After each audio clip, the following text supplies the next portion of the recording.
What is going on? What is happening, FanDuel fam? Welcome into another edition, the Week 11 Monday Night Football preview show and Q&A here at the FanDuel channel. I'm your host, Ryan Williams. You can follow me on Twitter at Ryan Alexander _W, and I'm joined once again by my guest. Took a week off last week, but coming in this week to talk all the fun goodness on the Monday Night Football slate. It's Jim Sannes. You can find him on Twitter at Jim Sannes' name, senior writer and analyst for FanDuel and Number Fire. Jim, we missed you last week. How you doing? Well, I have to thank Justin for jumping on for me because, I would have been terrible last week. I wouldn't have predicted the way the Rams played last week. So, Justin, I'm sorry you had to take the bullet with that game, but, I'm glad I wasn't here, honestly. And I'm glad for all the viewers that I wasn't here because I feel like I would have led you down the wrong path. So, honestly, it was for the best. And let's hope that I'm hopefully better in diagnosing this week's game than last week's I would have been. Yes, we have to get right for the people here, Jim. As I'll let the people come in slowly but surely, but get their questions in on this chat. As we've kind of had some interesting Monday Night Football slates to digest, and we got another interesting one here with the Bucs and the Giants. A lot of kind of question marks coming in, I guess, to a certain extent, just because of the injuries and how the slate is shaping up with people coming back from injury or being out due to injury. So we always have a fun one to discuss here, and we will discuss all that goodness with you guys. So make sure you get in your questions. We'll answer them here on the FanDuel channel. It's week 11. We got to get after the Monday Night Football preview. But real quickly, Jim, we got a fun slate ahead of us on week 12, which brings in the Thanksgiving goodness. So I want to, say happy Thanksgiving to everybody, all of you. And we got to have fun on Thursday night. I know you and Brandon will get after it. If you guys aren't already doing so, the best thing for you guys to do on Mondays before previewing the next week's slate is checking out the Heat Check podcast, where these guys go through and break down everything that happened in week 11, which was a crazy ride for the main slate. Jim, how did your main slate go? It was fine. It was fine. It could have been a lot worse, I would say, if I hadn't had Jonathan Taylor in the right spots. I didn't have a ton, but I had him in the right spots. High dollar single entry lineups happened to have him in there just because, I thought it was a good spot and stuff like that. I wish I had more, and I would have done a lot better had I had more, but it was enough to make it be not terrible is what I would say. So I feel okay about it. It could have been a disaster with how much Jeff Wilson I had. So, if I can come out somewhat unscathed after having a lot of Jeff Wilson, I'll take that every time. What about for you?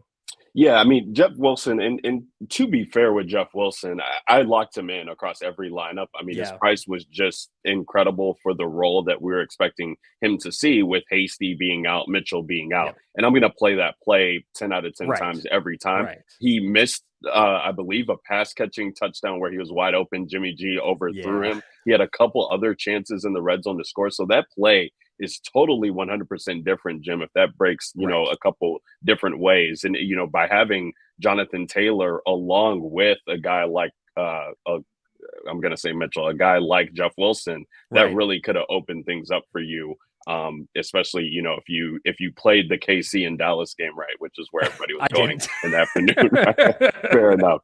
But no, a lot of people didn't, which will make it fun, Jim, for the Thanksgiving slate, which I'm sure you guys will talk about a little bit as well. We'll be talking about it on Twitter ad nauseum, I'm sure, because it is a fun 3-game slate. It's always interesting to have some action in over there on Thanksgiving. So we will make sure that we get you guys hooked up with all that information, but we got to talk about this Monday night slate to close out week 11 here, Jim, and kind of, how we always do here. I want to get your overall thoughts of the slate. We got word late last night, I believe, during the Sunday Night Football game that Saquon Barkley was actually going to be active for this game. Now, I haven't seen anything about Devontae Booker's status yet. Do we know if he's going to be playing or not? It sounds like he's good to go. Let me just check in really quick here on that. But yeah, with Saquon, I think getting the word on him ahead of time, I feel a lot better about him. Now, Booker is questionable because he was limited throughout this week. I feel like that probably means he's probably going to go. So with Saquon being good to go and Booker being back, I still feel like it's going to be Saquon's show. because it seemed like he was trending towards potentially playing 2 weeks ago when he had the false positive on his COVID test. It seemed like maybe he's going to practice that week. Maybe he'd be back. Now, with more time since then, I feel like he's probably going to be close to full go, which does dictate a lot. He's $12,000. Vita Vea is not going to play tonight for Tampa Bay. So I think that honestly, Ryan, this whole thing revolves around the running backs. And I say running backs plural because I mean Saquon and Leonard Fernett. Leonard Fernett is super undersalaried for tonight at 11.5. So to me, I feel like my default construction will be Saquon plus Lenny, maybe not at MVP, but those two guys in the same lineup. And going from there, what about for you? What do you think of these two running backs? Yeah, I think it's going to be kind of something that will dictate the slate because we know that the ownership on Saquon, Jim, in a vacuum, I believe, is going to come under than whatever we think it would be or should be. And that's because of how stout Tampa Bay has been against the running back position. But the numbers for the Tampa Bay defense that I think is interesting is that they are stout against the ground game, rushing yards against this team. You're just not going to do it with this front seven that they've been rolling out for the past 2 years. But actually, receiving backs have been the way to kind of attack this team with. So if we can project, Saquon for a healthy amount of receiving snaps with Sterling Shepard being out, I think this makes it interesting. They've actually allowed last year in 2020 the most running back receptions. And that again, we talk about a slate in theory and everything like that. That's what makes sense, Jim. If you cannot run against this team, right, but you still have running backs who are viable to catch it out of the backfield, you have to script plays. And Jason Garrett being on the other side, people don't trust him as offense coordinator, but he's not dumb in the sense that you got to get the ball to your best player. So if Saquon is a full go, I do think he comes in at an interesting price where you're looking at him around guys like Godwin and Evans, and we got Gronkowski back on the other side. So I'm willing to take a stand on a guy like Saquon for the Giants side and hope that all of the point equity can come through him and maybe one other guy. Because I always like going 3-1, 3-2, or 4-1 on my teams, and usually in the favor of the team who's expected to win, which this will be Tampa Bay. So I'm fine making teams that say Tampa Bay blows them out or whatever, but then on the other side you just have Saquon. Right, especially because if you do expect him to have his full role, he can pay off even if they do lose because of the passing game volume. And again, I think that honestly, even the rushing could be there just because of the lack of Vita Vea. Because again, they've still got good defensive linemen. They've got, I don't want to disrespect Ndamukong Suh because that sounds like a death wish, but that is a big dude to miss in the middle there. So I think that honestly, Saquon could do he could be fine as a rusher too. So that's why I think that Saquon makes a lot of sense. As far as Leonard Fournette goes, he's 11.5. And if we look at him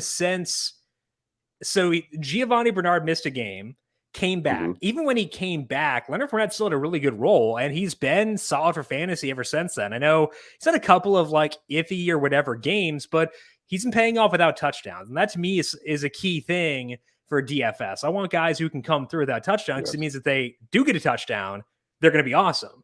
And Fournette has got enough red zone work. He's been getting work as both a rusher and a pass catcher.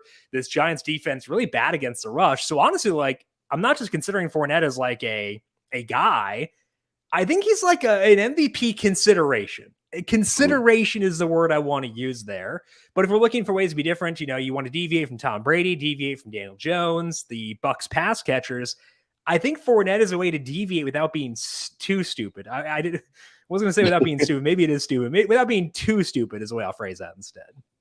Yeah, no, I think that when you're looking at this team, I was just trying to pull up their numbers here real quick. They're actually giving up the sixth most FanDuel points per game to opposing running backs. So as you look at their numbers by a whole, if you pull up the numbers against the Giants, it really hasn't been, they've only allowed 5 rushing touchdowns, only 2 receiving touchdowns, but the volume there for backs against them has been there. And especially when you're talking about pass catching options, if we can get Leonard Fournette into the pass catcher role, Ronald Jones is is out, right? Like this is not a guy that we have to worry about, right? Is he ever in though? Is the real question. No, I mean, yeah. To begin the season, it looked like I think he was getting some work there in the Right. Dallas game in that first game. But I mean, ever since playoff Lenny and Super Bowl Lenny has been born, like Ronald Jones has been an absolute afterthought. And Giovanni Bernard, I'm only willing to play him if you think that the Giants are going to be in a position where they're leading for a majority of this game. So right. Leonard Fernett makes a ton of sense. And I think it's an easy way, especially when we're talking about on FanDuel, getting the touchdown scores. If this guy scores, multiple times, then he's going to be a guy that you need or want to have in your lineups here for tonight. Right. And the yardage has been pretty good too. Let me pull up the numbers here for Lenny. 92 yards in that terrible loss against Washington. He had 43 the game before that, then 90, 127, 110, 138. Like that's really good yardage numbers, and that doesn't account for touchdowns. He had a 25% red zone share in that game, 20%, 36%, 44%, 24%. So like the red zone work is not quite as good as you would hope, but like it's still good enough where I think that like we can see a scenario where he scores twice. So I think that Fournette is, to me, he's like the focal point on this slate.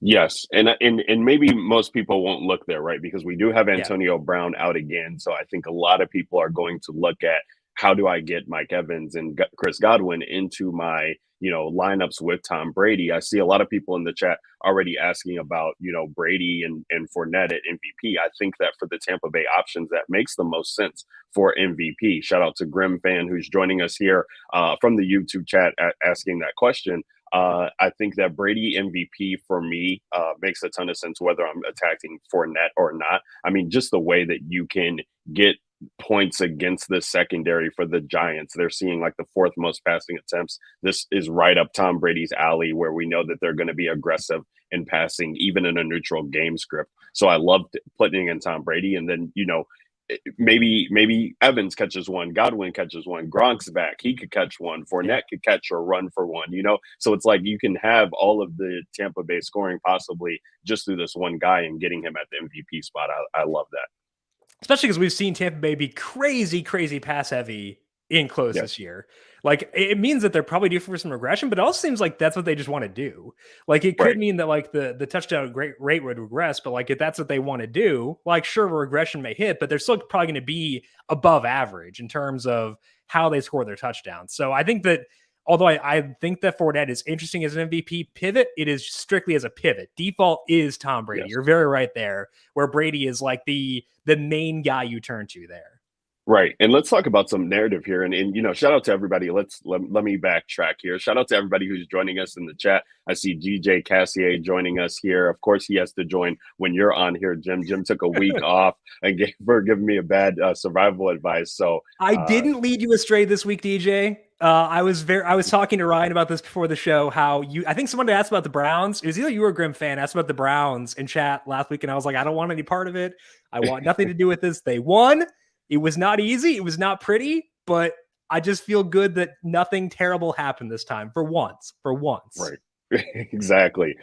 Thank you so much for joining us, DJ. As always, DJ has a question about Kenny Golladay as well. And I see a couple people asking about Kenny Golladay tonight. I do want to touch on the pass catchers for the New York Giants, but I was going to say here, Jim, that we do have an interesting scenario, and I can use this to parlay the Giants side, right? I see people asking about Daniel Jones as well. We have an interesting scenario here with Tampa Bay where they have to right the ship. I mean, a lot's been made over the past couple of weeks about we don't know who the good teams are in this league anymore because of the way things are going. And they're coming off of losses to the Saints. They're coming off of a loss to Washington football team, which is, been killing it with Taylor Heineke at the helm. And this is a spot where they're now at home. Both of those games were on the road. They're at home in a get right spot against a Giants team that has no business, being on the same field in a competitive game against this team. So I love, getting all the exposure to Tampa Bay. But of course, on the other side, that would mean that, okay, so we do need to try and see, you got to play one Giant at least in your lineups, but it could be viable that we could play multiple here.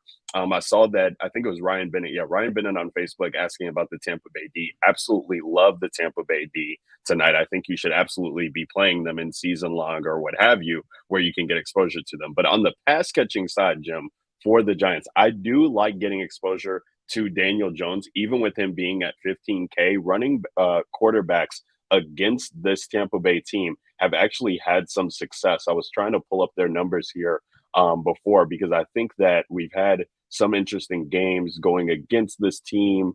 Dak Prescott, he only had 13 yards, but Hurts ran for 2 touchdowns. Fields had 8 for 38. Jameis 4 for 40, Taylor Heineke 3 for 15. And we know that Daniel Jones, if he's seeing pressure, he's apt to take off. So that could be, if you don't have exposure to Saquon, getting exposure to Daniel Jones. But also with these pass catching wide receivers, Jim, basically we have Kenny Golladay. We got Kadarius Toney, who was a favorite of ours. I think we talked about the Giants on a Monday Night Football slate, and Kadarius Toney is definitely a guy I want to get to. But also, you have an interesting thing here where the leading touchdown getter of the New York Giants is not either one of those guys. It's not Sterling Shepard. It is a tight end, Jim, and that is Evan Ingram. Evan Ingram has 4 touchdowns on the season receiving. And that's just receiving. I don't know what Devontae Booker's touchdown numbers are, but Evan Ingram has 4, I believe, and no other pass catcher has 2, more than 2. Wow. So that's where it becomes really interesting, because, I mean, you got to attack them through the pass. And if you can find some merit to having Evan Ingram in your lineup, I can't do it. But on the FanDuel Sportsbook, for him to score an anytime touchdown is plus 330 there. Which does have some intriguing merit. I think we also didn't talk about Evan Ingram on that Giant slate, and Evan Ingram did score in that game in a favorable matchup. So what are your thoughts on the Giants pass catchers in general, as I threw all that out there to you? Yeah, so like Kadarius Toney's kind of weird to me, because like we love the talent. We love what we saw from him in that game where he was like fully featured. But ever since that injury, it's been weird. And I'm curious, how much does the bye alter the way they use Toney? Like, do they go back to totally featuring him?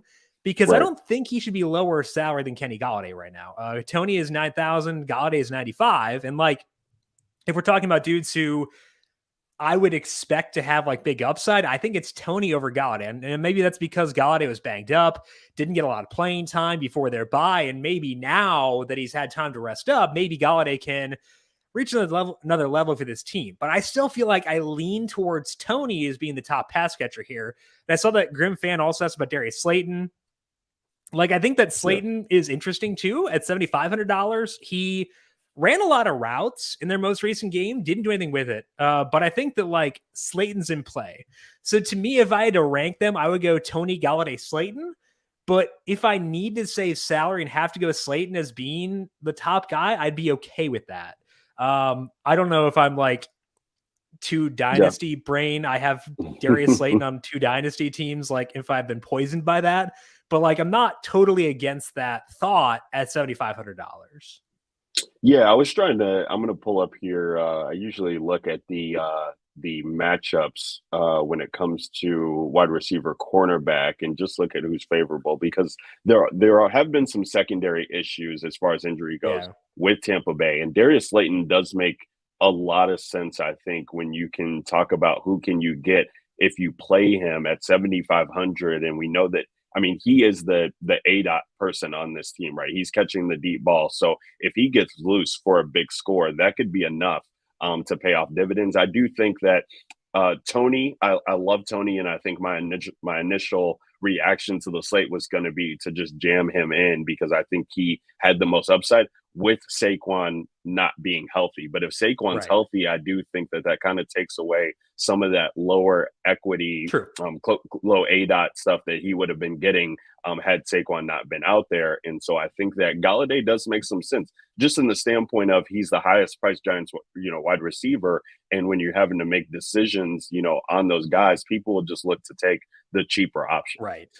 That's very true. So you could use, and like, Toney's been electric. People want to use the young electric rookie, stuff like that. That is going to funnel people towards Toney. I think I'd agree with that assessment as well. Yeah. So if you're thinking in terms of what would the public do, probably going to go Toney, which means Golladay does make sense. And, he's shown upside this year too at 100 yards against the Saints.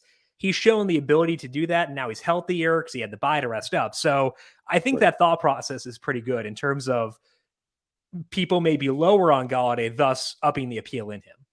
Absolutely. And Jim, what are so I see you have it up there, the single game slate there. So you throw in Leonard Fournette into this lineup with Tom Brady at MVP and Daniel Jones. What are we looking at in salary there remaining? 82.50. 82.50. So if you play Darius Slayton at 7,500, Yeah. that really means that okay, so yeah, you're looking at 9,000. So you could play Tony, or you could play a kicker, which is probably going to be an optimal lineup for some people. I see DJ Cassier asking about kicker on Monday night. I do love always getting exposure to at least one kicker, and the kicker from the team that's implied the Yep. most points. So Ryan Suck up there at 9K makes a ton of sense for me. I mean, just looking at that lineup, I guess maybe Slayton might not be considered optimal, but I think that's a pretty, if you're playing, in the Millie or a big field tournament, I think that you're looking at having this lineup duped multiple times because it Yeah. just makes a ton of sense from what you're going to see out of that lineup most And I would often. guess like Slayton will probably be less popular than Tyler Johnson at the same salary. Like that may help in terms of like trying to reduce popularity because Johnson, 5 targets last week. He's had about 6-ish in the previous couple games with no Antonio Brown. I'd expect Johnson to catch more popularity than Slayton. But like you said, Slayton gets downfield. He gets high leverage targets. He hasn't gotten a lot recently, but I still think that that's something he can do within his range of outcomes. So I think that Slayton would be a pivot off of Johnson, who I would expect to catch some popularity just because people want low salaried exposure to the Bucks, and Johnson is that. And in a vacuum, I probably prefer Johnson. The number fire projections, let's see here. They actually have Slayton above Johnson. Slayton's at 6.9 and Johnson's at 4.4. So like they do prefer Slayton there, but I'd expect people to probably gravitate more towards Johnson over Slayton for tonight.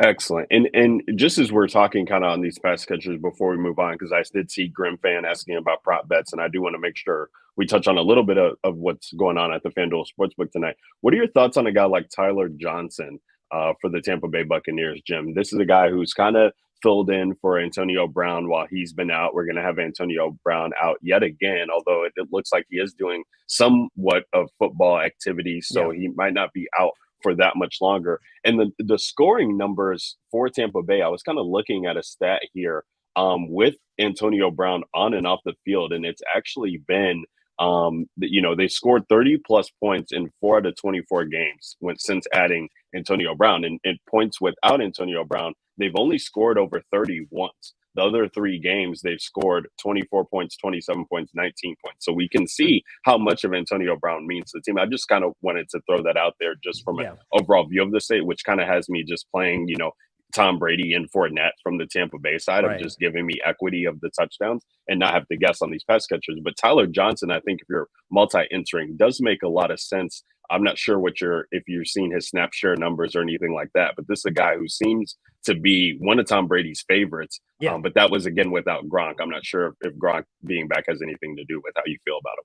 Yeah, I think that Gronk being back is one factor. Other factor is that Scottie Miller, I guess we probably might actually know now. Let me check, see if there's been news on Scottie Miller to see if he's been activated for tonight, because he has been on IR, and I don't know if he's played recently at all. So they elevated Prashad Perriman to the active roster. Okay. I haven't seen anything on Scottie Miller. I'm just perusing Twitter really fast. But like, I think they still could activate him. If they activate Scottie Miller, I think that does lower the appeal of Tyler Johnson a bit. Sure. So I'd keep an eye on Scottie Miller, see if he's activated. That could hurt him a bit. Gronk being back, like you said, could hurt him a bit as well. I'm still okay with looking at him, but I think that those things do at least lower the odds that he winds up being like a true difference maker. Still, again, still not off of him, but that's something that I'm keeping in my mind when considering how to view him this for tonight. Excellent. And we also have a guy like Cameron Braid who caught a touchdown last week against Washington. That's pretty much all that he did with 1 catch for 6 receiving yards and a touchdown. What are your thoughts on Gronk here, Jim? I do like Gronk as we'll get into the touchdown props. I do like Yeah. Gronk to score tonight. Granted that he's healthy, I think they'll use him in a lot of red zone packages. So on a single game slate, I think it does make sense to get to him. You're looking at his price tag of only being 10,000, and we've seen like it's basically red zone or bust for Gronk. Like when Right. he is healthy, he is being used between the 20s. But this is a guy like who has the Mike Evans upside that people will pay for Mike Evans for. Like he could go out there and only get 30 yards, but he could score multiple touchdowns in this Right. matchup, and nobody would be surprised. And he could be that guy that you need to have. What are your thoughts on Cameron Braid or Gronk in general?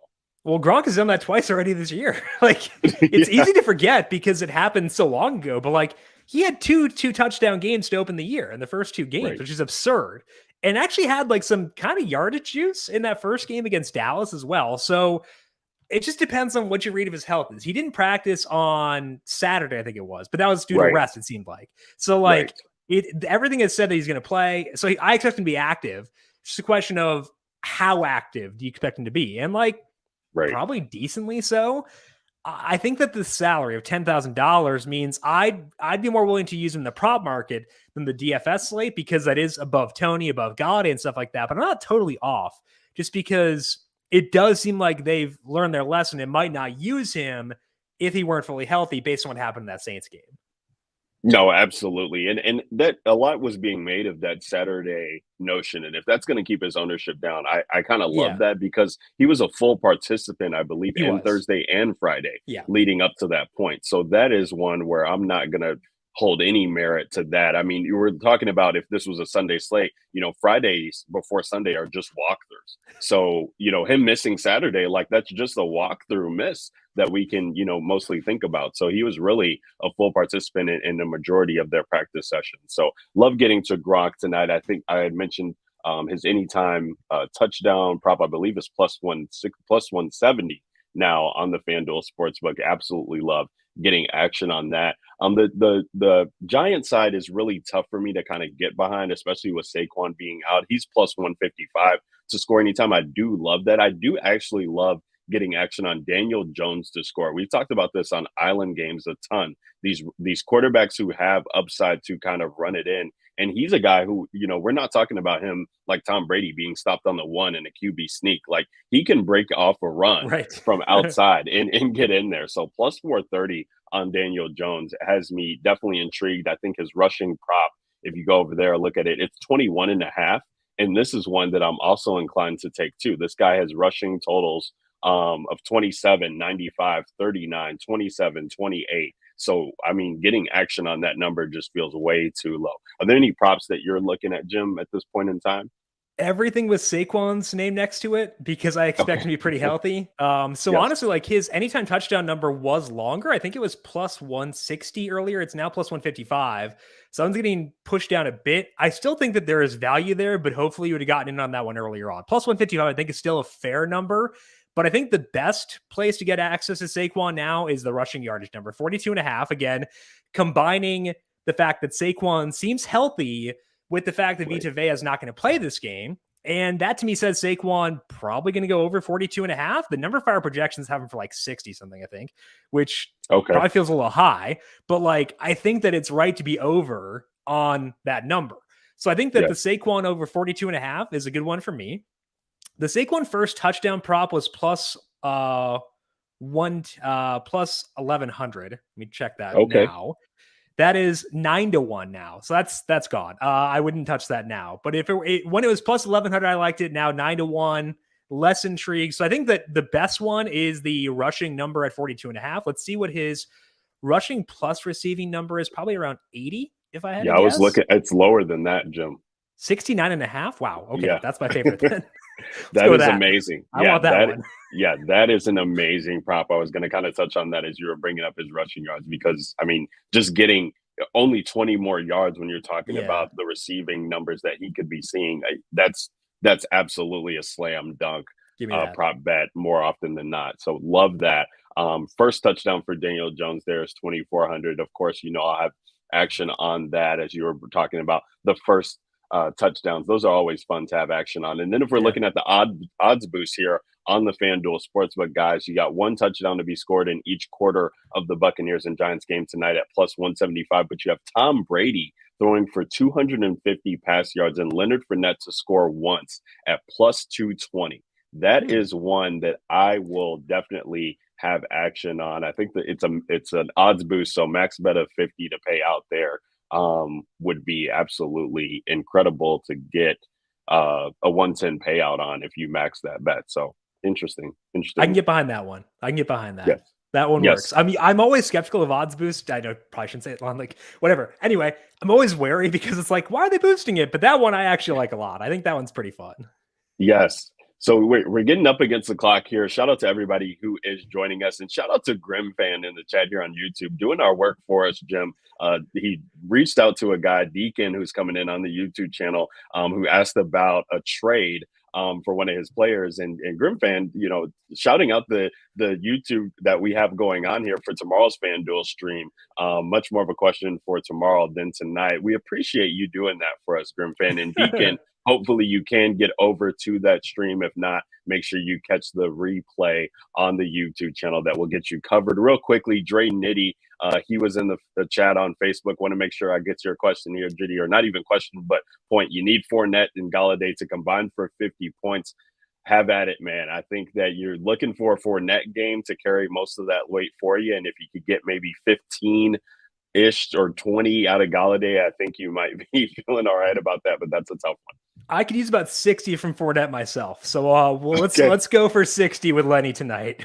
Absolutely. And if that's any inclination, Jim will have a ton of Fournette MVP lineups go along with that as well. Guys, thank you so much for tuning in to our FanDuel Q&A Monday Night Football preview show, as you guys do all week. We much appreciate that. Make sure you guys are subscribed to the YouTube channel to get all of our content that we offer. And go ahead and hit that thumbs up to like the channel, because that helps us out there with the algorithms on the back end. And we just, like seeing those thumbs up. You see Jim smiling there. He loves to see the thumbs up video. Even if you maybe do the thumbs down, we at least know that you guys are getting some action there on our video content, guys. Have a happy Thanksgiving, as we are getting into the Week 12 slate, which will have the Thanksgiving slate there on Thursday. Many thanks to all of you guys here at the FanDuel channel, and catch us on YouTube for our FanDuel streams. The Sunday stream will be back next week with myself talking bets on that main slate. And make sure you guys are checking out Brandon and Jim's Heat Check podcast every week to get your action there. Signing off for Jim Sonis, at Jim Sonis is where you can find him on Twitter. I'm Ryan Williams. You can find me on Twitter at RyanAlexander_W. We'll catch you guys next week for the Monday Night Football preview show. Until then, get this money. Peace.